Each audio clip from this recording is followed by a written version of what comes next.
In this burst skin fade, we're going for a tight, low skin fade that curves around the ear into a fuller top and back.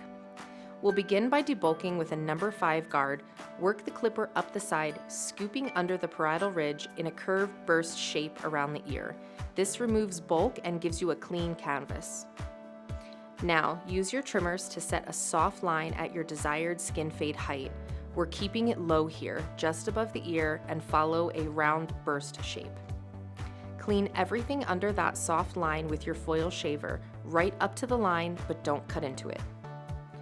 With the clipper open and a number 1 guard on, create a new guideline about 1/2 inch above the soft line, following the same round shape. This is your transition zone. Close the clipper, keeping the number 1 guard on, and blend down into the soft line. On the sides of the head, use only the corners of your clippers so you don't push the fade too high. Then take your guard off.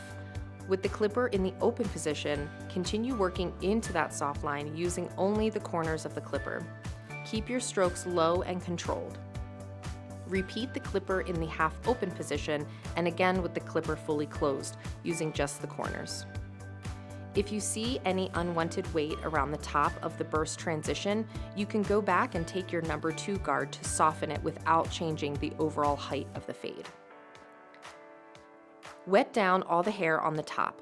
Starting in the front hairline, pull the hair straight out from the head and create your initial guide at the desired length. This sets your overall top length. Take a center mohawk section straight back to the crown and cut it to match that front guide. Now you have a solid guide for both sides of the top. On one side of the head, pull vertical sections straight out from the head and cut each one to match the center guide. Work from the front to the back of the crown.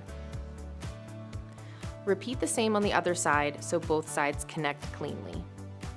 Then move to the crown and section around the cowlick. Look for the direction of the swirl in that area. Take vertical diagonal sections at a 45-degree angle that follow the direction of the natural swirl. Finally, take diagonal forward sections to fully connect the top to the bottom shape.